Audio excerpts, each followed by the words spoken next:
Okay, welcome to my little tutorial here.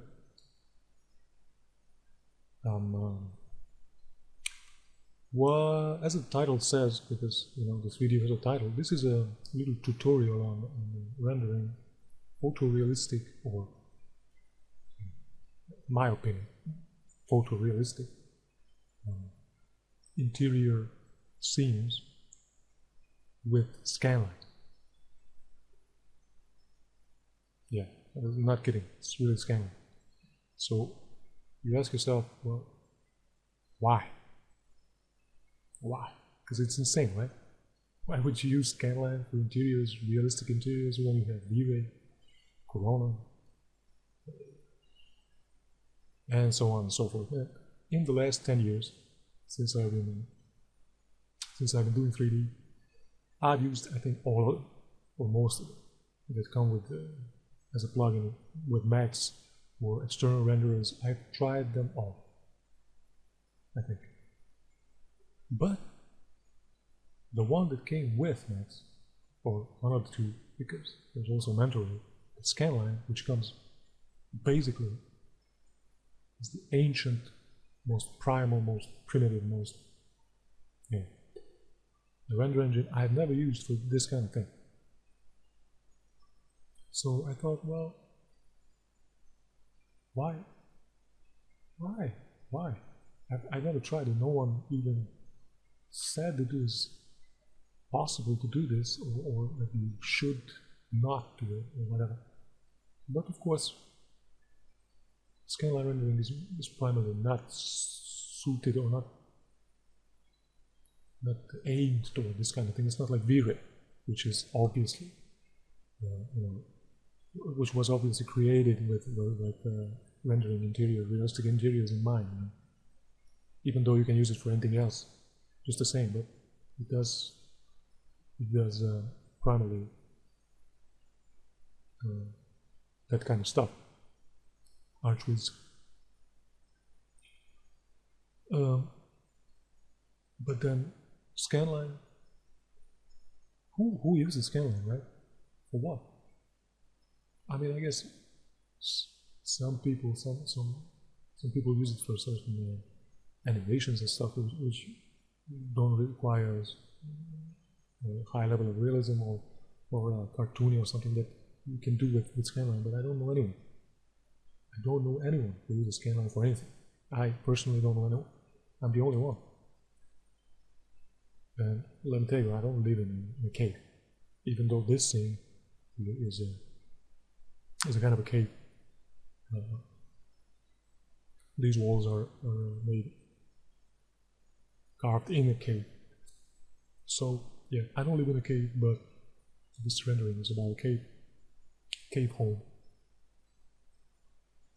Now that was an introduction, maybe too long, but anyway, I chose to do this tutorial because of two reasons. One is because I find it a challenge to render something like this fairly close to what other renderers would achieve, and that challenge is fun. I'm not saying that you will need this in your project. I'm not saying. I'm just saying that it's fun, and maybe you could use it for certain things, certain times, and it really doesn't hurt to know things that are new, right? Even though, as I said, scanline has been with Max since the very beginning, since the ancient times, right? But who the hell uses it for this? No one. So yeah, you might learn a thing or two. Even if you don't use it, you might learn something that you could use in other renderers or whatever. Although there are not many things here. But yeah, that's why I did it. It's fun. I have some time on my hands, so why not? So let's get into it. So I have this scene, right, set up in a camera in a little room in a cave. I have a backplate here, which is practically just a plane with a self-illuminated picture on it outside this little dwelling, what the fuck you call it. Sorry for the cursing, but it might happen. So what I have here is two sections. One is this outer shell,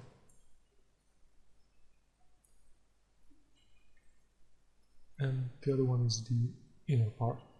It's just hide it. The other one is what the camera sees, mainly.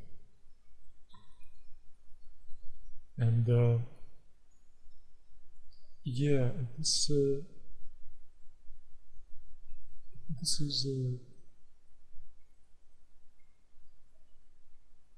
is what it is, right? Very simple geometry.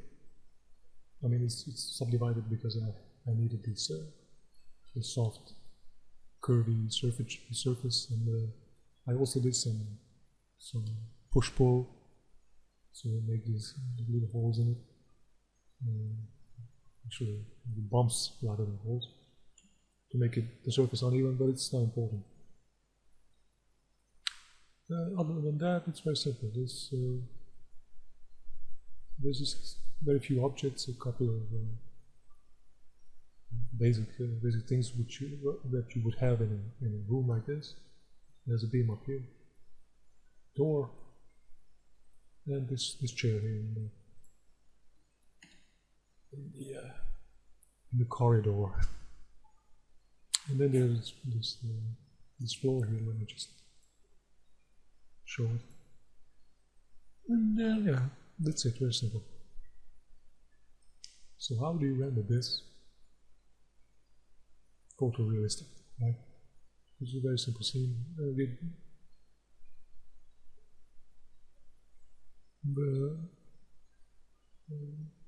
We have some glasses here that use transparency and reflection.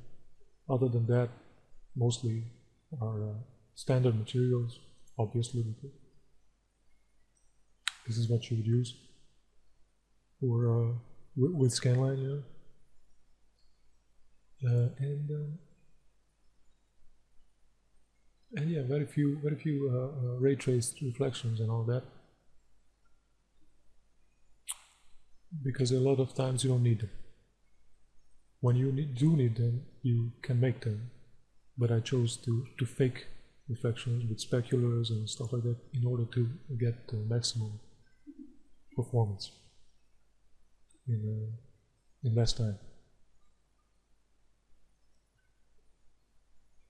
But the main thing about this scene is the illumination, right? You say this is what the hardest part, because you can tweak materials and but if the illumination is not right, if global illumination is not right, then what's the point, right?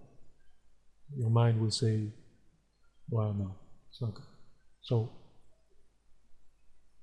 how do you illuminate this thing?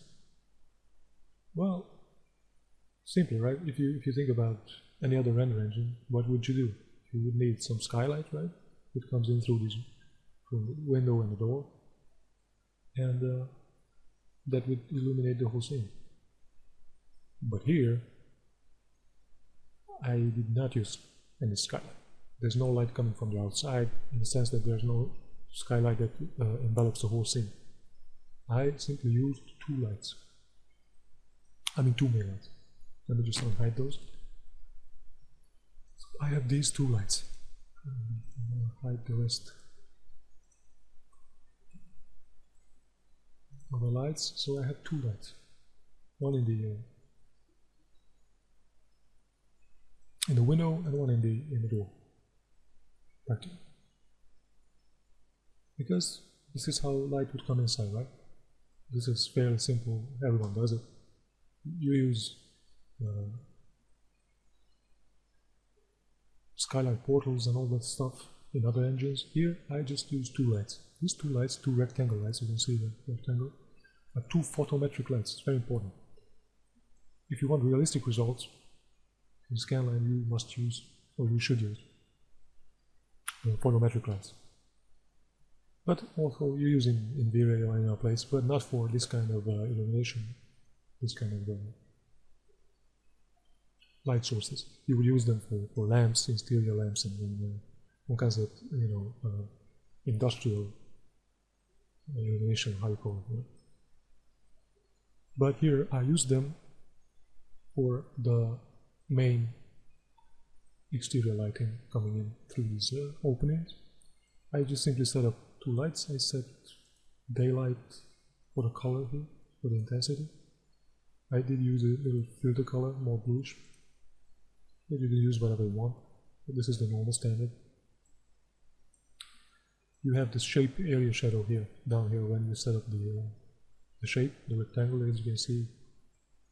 When you use that, it changes, just like in V-Ray and other render engine. And then down here, actually up here, I set up for the shadows area shadow. That's what you need for realistic shadow. And down here, the area shadows tab, you have the rectangle light already set up because you set up the rectangle here. It will already appear, I think, here. And then you have a couple of integrity, quality-wise. You don't have to touch them necessarily, but you can tweak them just like in other engines for the sampling-wise, and this is a sampling for the quality. But as it is, the basic sampling, I mean the basic settings are good. So you don't have to touch them.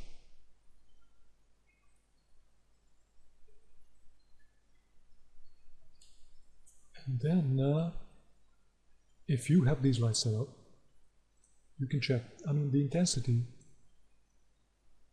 comes from this. I did not. It doesn't have like a standard light would have 1, 2, 3, 4, whatever manual mathematical number like intensity. It doesn't have it.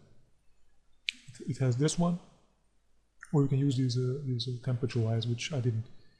I just use this, and then you can tweak the intensity down here. The resulting intensity. You can check this if you want more light or less light. You can do this is 100%. You can half it or double it, whatever you want, if you think it's needed.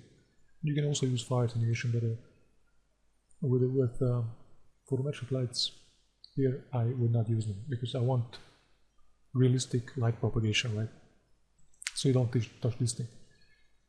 And other than that, I'm not going to get into any other optimizations and stuff like that, maybe later if needed. But for now, if you set up these things, basically put those lights, set area shadows, set them for rectangle and fill the holes.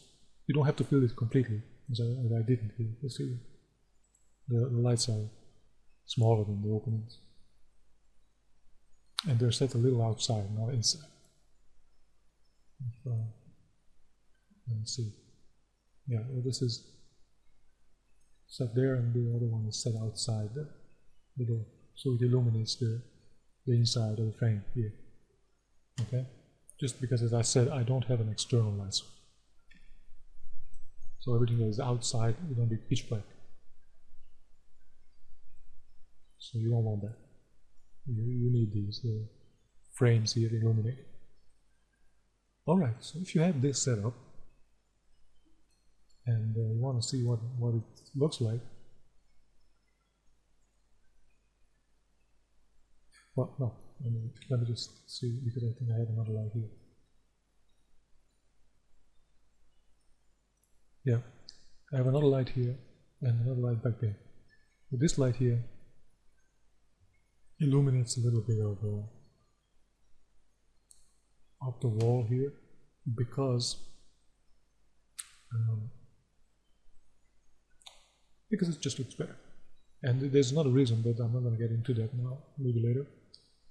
Plus this other light here that will illuminate this section, because the bounce light from within this room would not illuminate this part of the room properly. Obviously there would be another light source here, maybe a window here, but I didn't do anything. I just set up a light here, so it illuminates a little bit of this section, which would be normally illuminated by a light source from that side. And there I have another couple of lights here on the floor, one there and one in the other corner and one up here. And these are spotlights, also photometric. I tweaked the intensity for 400 because these were too dim. I need them more powerful. And I set warmer light because this is more yellowish light. I set spotlight here, obviously, with light distribution. And I use shadow mask for these ones, not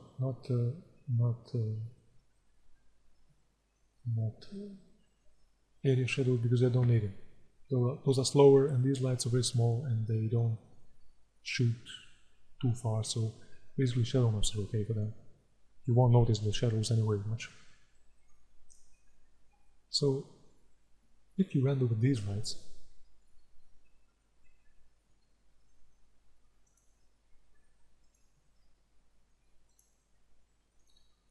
these are specular lights, and I'm not going to talk about now. These are just tweaking the certain specular highlights. I just unplug them right now.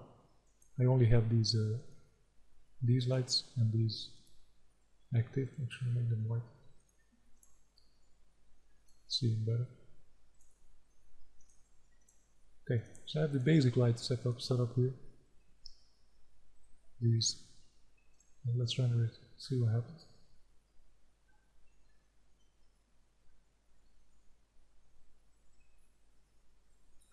So this is basically the raw lighting. No global illumination, just the raw, diffuse, direct light. Just to see how strong and how far they reach and how they interact, the shadows and all this stuff. And as you can see, it's okay. I have no light back here behind the camera, so that's why it's completely dark on these sides, because no light hits them directly. This section is completely dark, as it should be.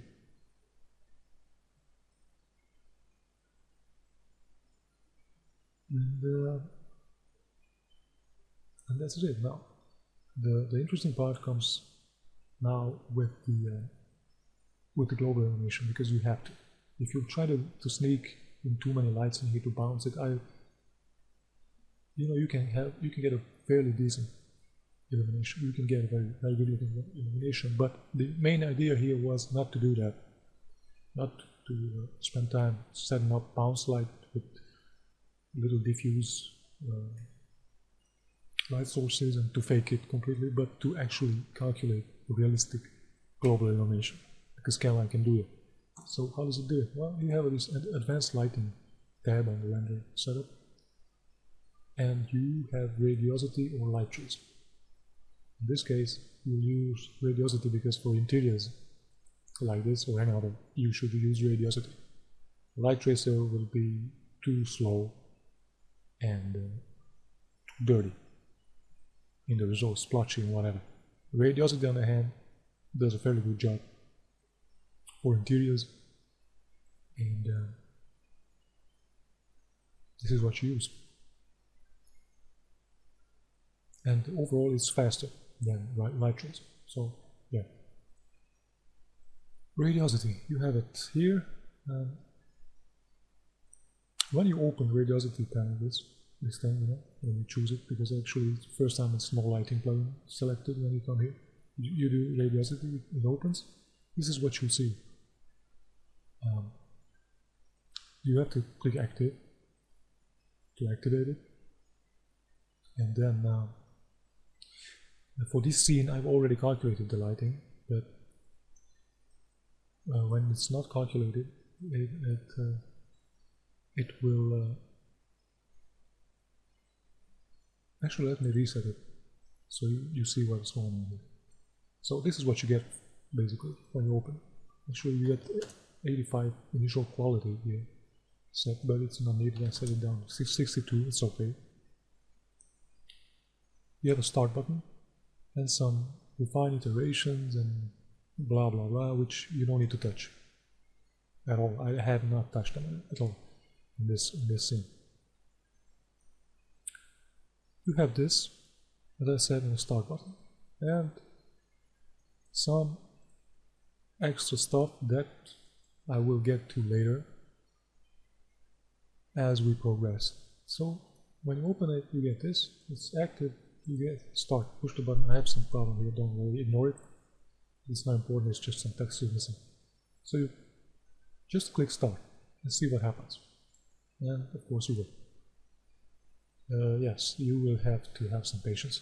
But this is something like pre-calculated lighting V-ray or mental ray or any of that. So you'd have the same thing there. Maybe this one takes a little longer, maybe, but to be honest, in V-ray, if you have a large resolution and you want a fairly high quality light solution, then you have to wait there, to calculate the light cache and the radiance map or whatever you're using. So this one actually is fairly fast in this case. Of course, it depends highly depends on the scene complexity and size and all that. But for this scene, I have around 200,000 polygons in this scene. Mainly the walls and some of the objects here, like the plant and some of the smaller objects in this lampstand and this candle stand, whatever you call that, are fairly dense. But other than that, the geometry is quite low. And if I had just plain flat walls, I would have even less polygons. So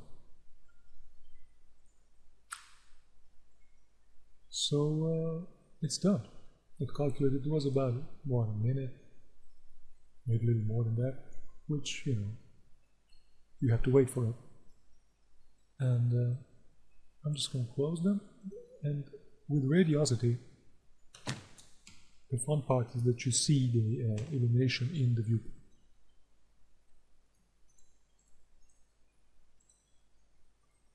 You see what you get practically with the solution. Now, if you look at it, you say, well, it's very low quality. Where's the shadows and all that? Well, the shadows are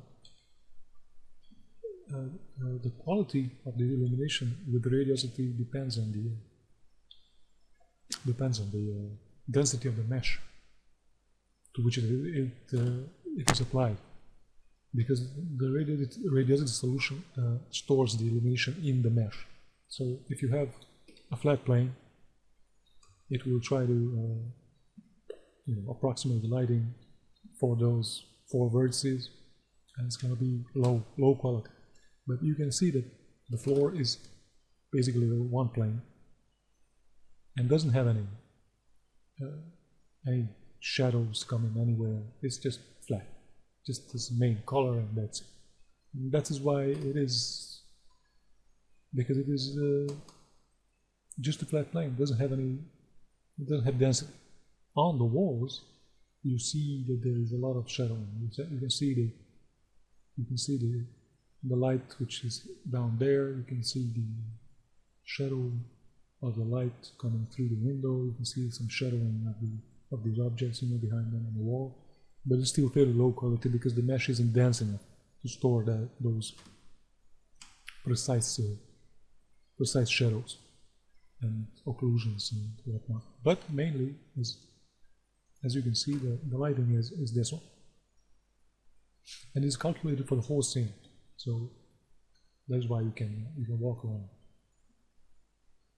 There's no it's not view dependent. It's for the whole scene, and this is one of these advantages, because you can render the whole scene, maybe a camera moving around a flyby, without having to re-render. If nothing moves, of course. Because if you have animated objects, it's not going to work. But for flybys and stuff like that, it's perfect. But anyway, right now, this is what you get. You get some splotchiness. You can see that, for example, on these candles. We zoom on. These candles look a bit dirty, and this stand also, and that's why. That's because, well, the density of mesh, plus there's this interpolation and all this thing going on. You have to refine them a little bit to even out the illumination. That is done with these things, these two. It says refine iterations, all objects. That means if you put one iteration here and you click continue, because you have to click continue, it will refine illumination for the whole scene, every object in the scene. Boom, as you can see, it evened out a little bit, it took the splotches out. For instance, it completely took out the splotches on the stand here, and yeah, it evens out things. You can see it, especially on that one. If you don't want to use all objects, just specific objects like that one, you can say refine iteration on the selected object. And you say continue, and there you go. It is done. Now, the denser the object, the more time it will take to refine the iteration. Obviously, let's say I selected the wall now. I want to refine the wall. Let's say 10 iterations. It will take more time because it's a lot more polygons. Yeah, so with refined iteration, you get more contrast, you get more darkness in this darkened haze. But basically, you can do this until you think it's right, but you don't have to. Most of the times you don't have to. Because if you render it as it is, to see how the image what the image looks like, let me just do this. This is what you would get. At this moment, we are rendering the global illumination coming from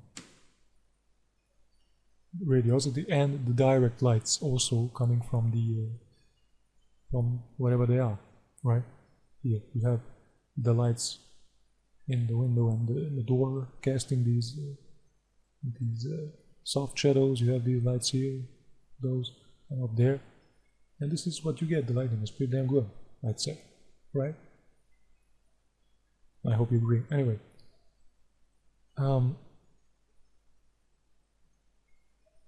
so this is what you get basically. If you just click start and do the very quick, 1 minute solution, and then you hit render, and this is the illumination. And now if you look at this image, you can see that yes, we have global illumination, yes, we have soft shadows and reflections and all that, but we also have some issues here, especially the issues about the small contact shadows, like the ambient occlusion, like you see, right? These areas here look very flat. These details here are not coming through because there's not enough detail in the illumination, in the global illumination, because this is completely direct. I mean indirect bounce light. Underneath these elements here, you expect a little shadow, right? And you don't have them. So why is that? Well, it's because, as I said, the Radiosity solution stores the illumination in the vertices, in the polygons, and because the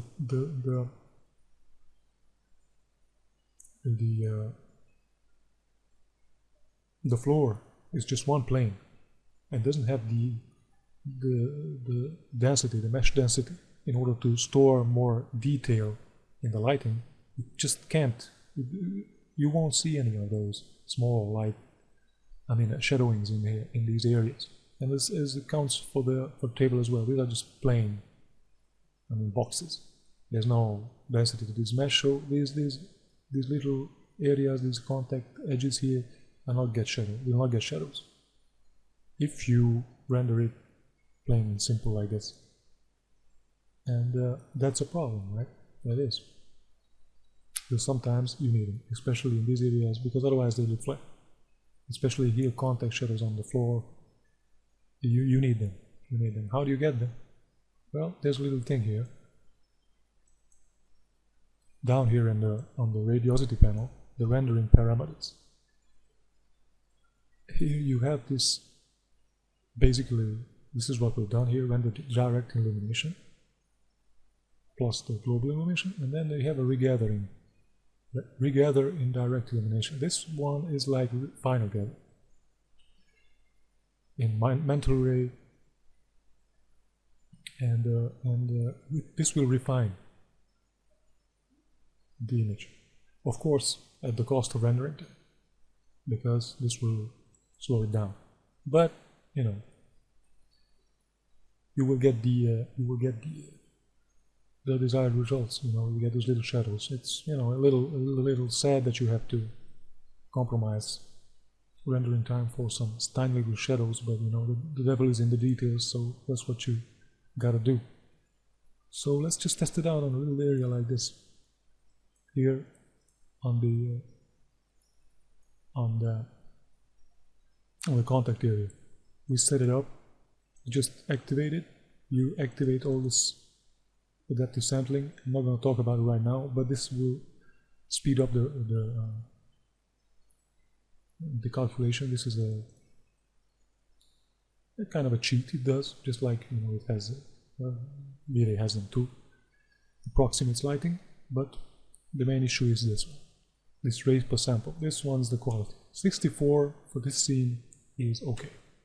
You could use, you know, twice of that, but 64 is quite alright. So the basic settings are like this one. This may be 2, I think, or 1.5 initially. You leave them as they are, 64 samples, and render. And there you go. You already have a little shadow underneath the table, like here. If you want to see another part, you go over there, and there it's fairly obvious. Then you get this shadowing, and this is exactly what you want. Let's do another little test here on this area. Oops. Yeah, you can see the subtle. I'm not sure if you can see them. Compression maybe messing it up for YouTube, but it's there. You get these little details, and you get these the shadowing under the table.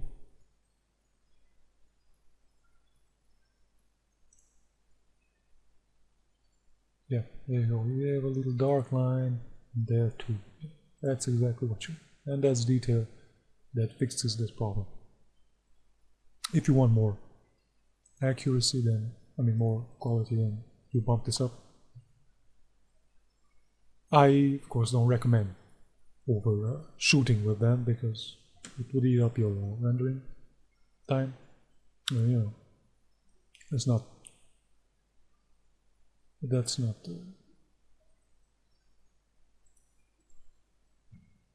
advisable. I don't advise that. And yeah, this is it. So practically, let's render the whole scene. As you can see, it's pretty fast, and I'm using only one PC here. I have a quad i5. Yeah, slightly overclocked, but you know, it's still very, very fast.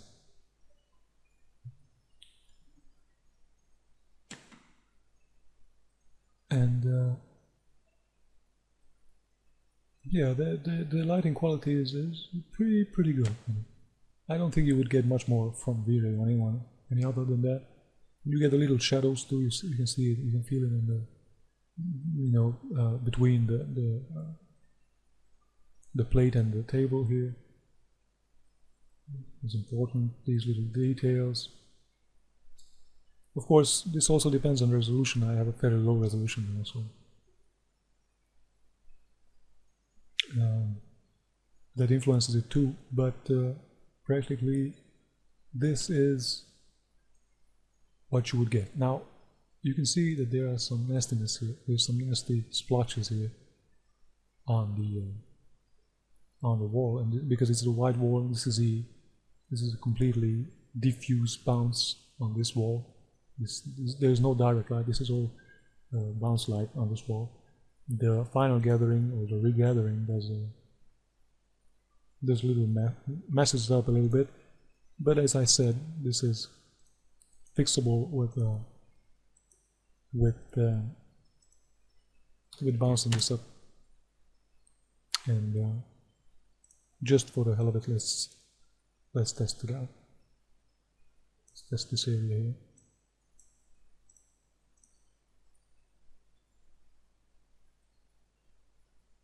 Yeah, well, it's significantly cleaned up. You could still further, increase it, because, well, let's say you really have we want the pristine white. Well, you have to make some sacrifices with white walls and stuff like that would look bad with this kind of dirt on it. And this where this filter radius comes in handy sometimes, because this is in pixels, right? It says pixels. Now this 1.5 pixel filter radius means that the blurring, or the blurring of the samples between each other will be confined to 1.5 pixel area, so very small. This will help you retain some small detail like this here, but for larger splotches like this, either you increase the raise per sample or you can increase the filter radius.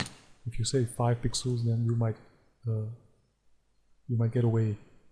See, it's cleared up because they are blurred together. But on the other hand, you might lose some detail down here, which is not the best thing. Let's just test that. Let's see how this area is affected. Yeah, you can see that you kind of lose the contrast here. There is some occlusion. Let's go to the other side.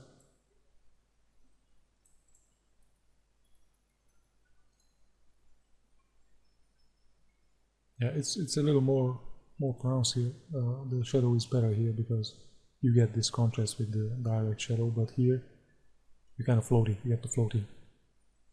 You get a floaty feeling because of this pixel.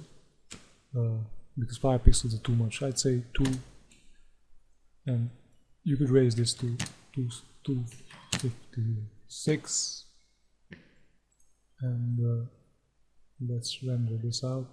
So that's how you tweak it, low quality, medium quality, how you get away with them. If you have a scene with more direct light illuminating the walls, then you could get away with this. But you see, that's pretty good. The more intense, the more problematic areas are here, down here, where there's a clear contrasting shadowing areas beneath the table, and you have to increase the raise per sample to get that dirty, splotchy thing out of there. But other than that, I think we're quite good. And it's not complicated. You just bump this up, and then you wait. And you can also check it here when there are more objects. And it's fairly fast. I told you it's not that bad.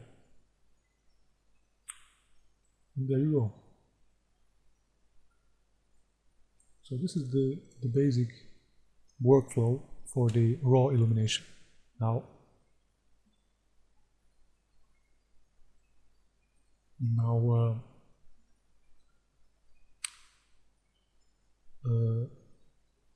what is the next thing? The next thing is to get the final image, because this isn't the final image. If you look closely, I'm going to show you actually.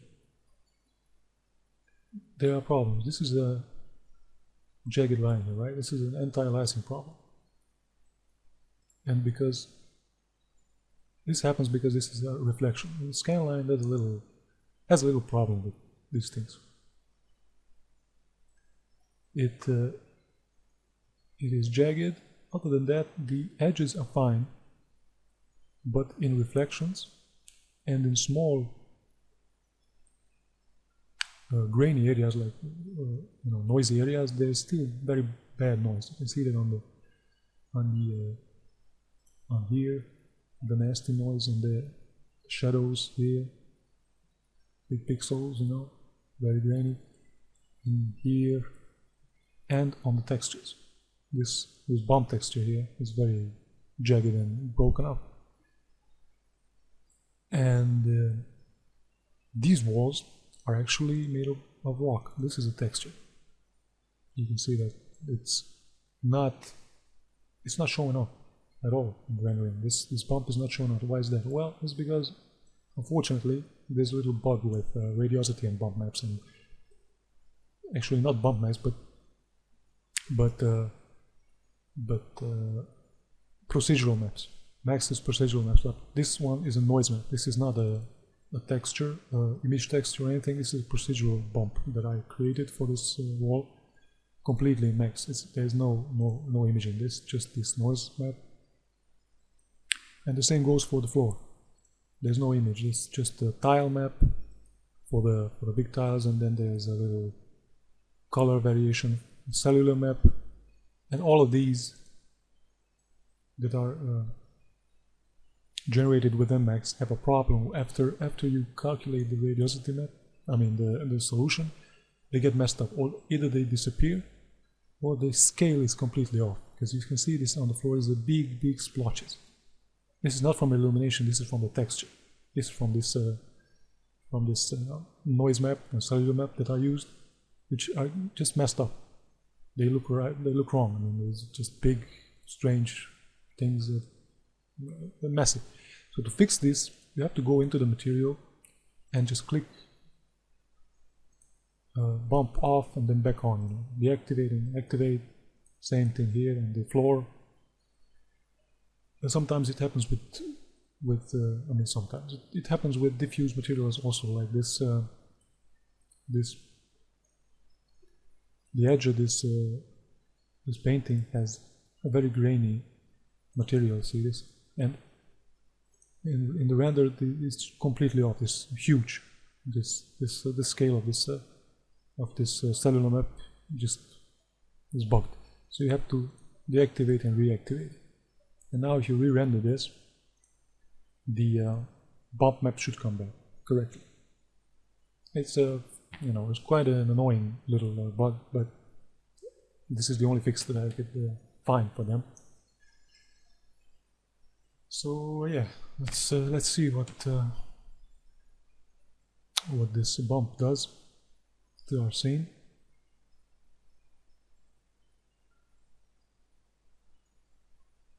Yeah, everything is all right. The jaggedness here and the reflections are still there. That requires another little tweak, but it also involves the grain overall in the picture. As I said, there is also grainy areas where area shadows are too pixelated, too much noise, and all of that can be fixed with a final step that I will be doing after this finishes, and that will sample those areas. Actually, it will sample everything in the image, all textures, all the lights, all the shadows, all reflections, everything will be sampled for much better quality. You can see there's some grain also there on the side of the chair, the sitting panel, and the graininess in the texturing on the floor. Those are not good. We have to lose them. We have to make them go away. The render time is 1 minute 40 seconds almost, and this is a fairly medium resolution. I'd say it's like 900 by 540, but it's very good. very good render time for what we have. But as I said, we don't have much glass and all the reflections on the floor. I don't have reflection. It's just specularity, basic specular highlights, cheating practically. I don't have any reflection, ray tracing on the floor. I could add it, but it would also increase render time, and in this case it's just not required because you wouldn't see any clear reflections.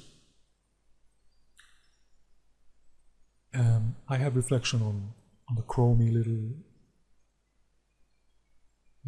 object here, on the light casing.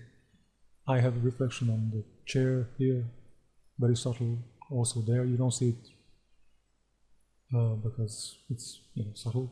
You have reflection on these bottles, also kind of subtle, but you have the highlights there, so you kind of get the idea. And you have the mirror here, and this door handle. And other than that, the only problematic area is this one, where you have the glass with transparency and all that. This is the most difficult part for the scanline renderer to do, these reflections, the ray traced reflections. So I tweaked the whole scene to get rid of every unnecessary ray tracing, because it will slow the render down. Now there's another material down here, this little thing here, this metal stuff, the decor element, that also has the bump map messed up, so I have to check the little tweak, and I'm going to re-render this part to make that, fix that.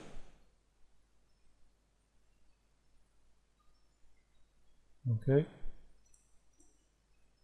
the bump map is back, but it's very grainy, as you can see here too, so that's also a little problem. So as I said, to get rid of all this grain and this grainy problem here, the scanline renderer has this, on the renderer tab you have this global supersampling thing.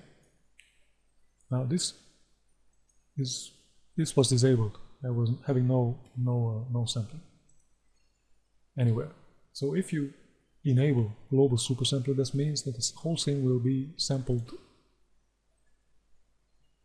using any of these four sampling methods, algorithms, or whatever you call them.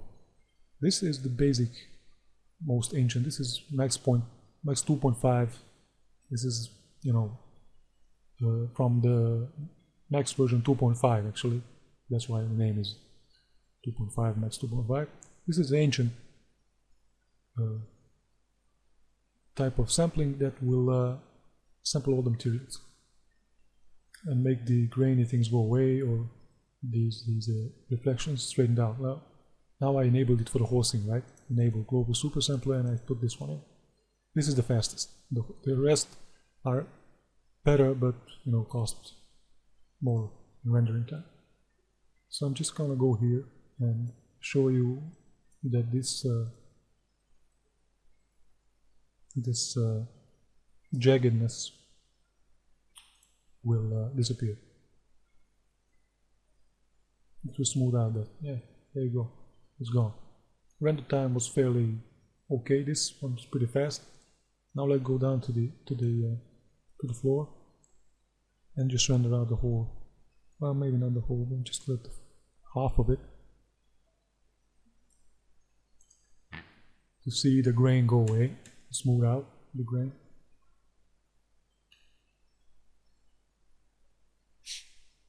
Of course, this slows down your rendering. Obviously, there's no way around it, but the results are pretty obvious, and you need it. You can see if you zoom in. Let's go to the other part now. But if you zoom in, you can see that it's pretty damn good compared to there's some big noise. You see the difference here. Also on this object.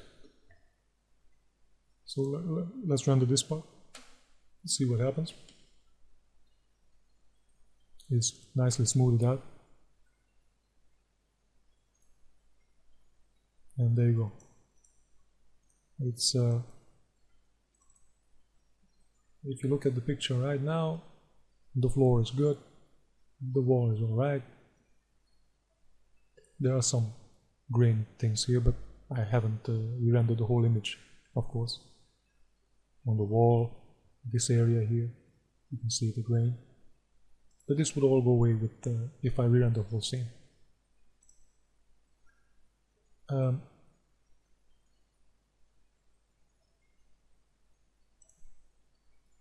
Yeah, let's render just the final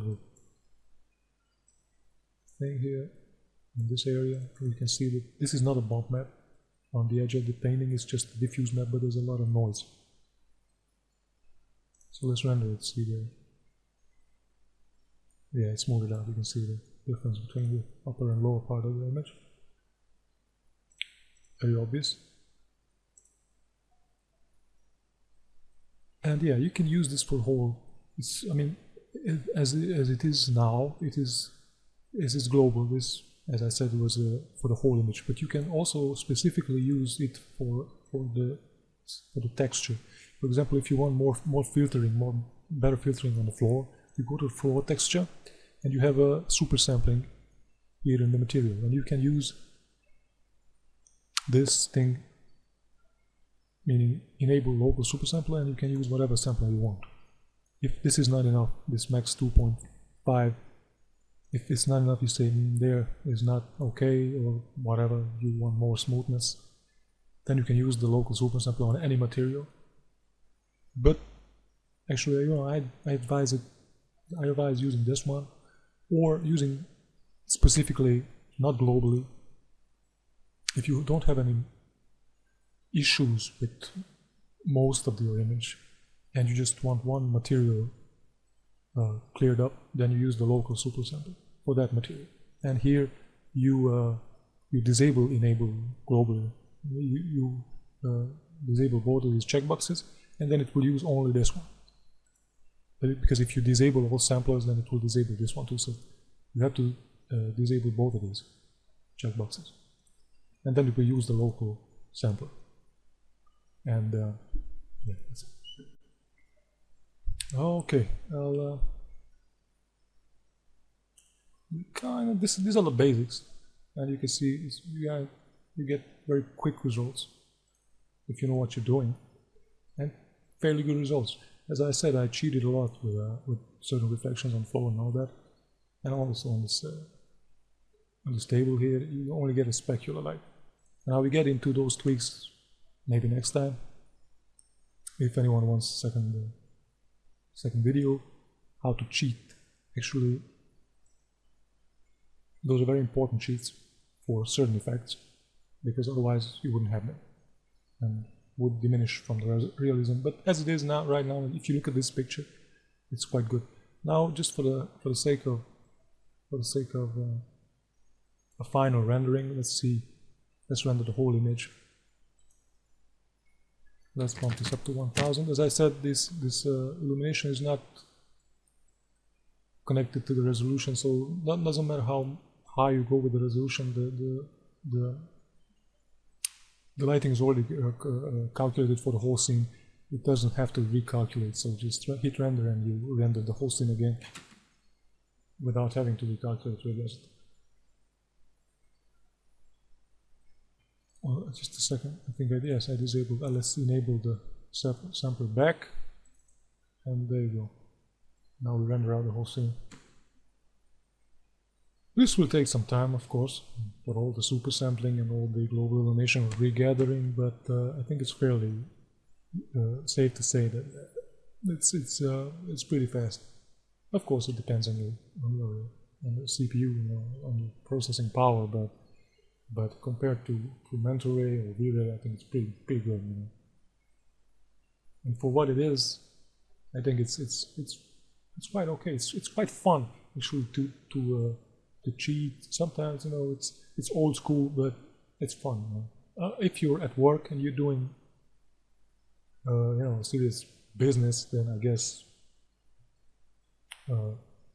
most of the times you wouldn't use this. But I've used it for work, and no one could tell the difference. So and in rendering, in the rendering time and rendering final quality, it was more than enough. So yeah.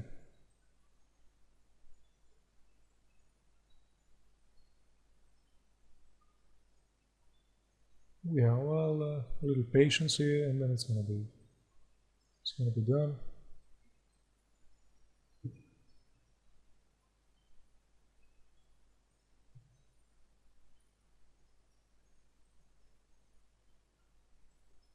There are a couple of extra bonus issues with using this Radiosity. One is the bug that I already showed you, this disappearing bop maps or scale issues with the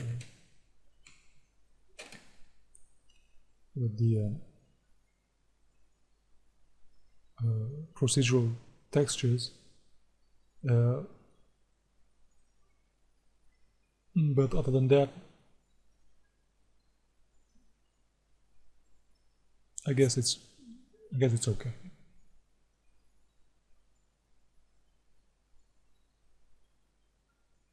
And it's almost done now. Let's see the rendering time. 2 minutes 40 seconds. That's more than acceptable for this resolution, let's say, for this quality. So yeah, I mean, that's about it for now. Thanks for watching. I'm gonna make another video maybe with certain tweaks and cheats that I've used to further enhance the image. But I guess with just 1 or 2 things. But they can be useful. And yeah, that's about it. Yeah. So thanks for watching, and try it, man. I mean, you got nothing to lose but time, I guess. You can learn some things, and feel free to ask some questions, because I'm willing to answer them if I can. Thank you, and take care, and goodbye. And that's it. I'm out.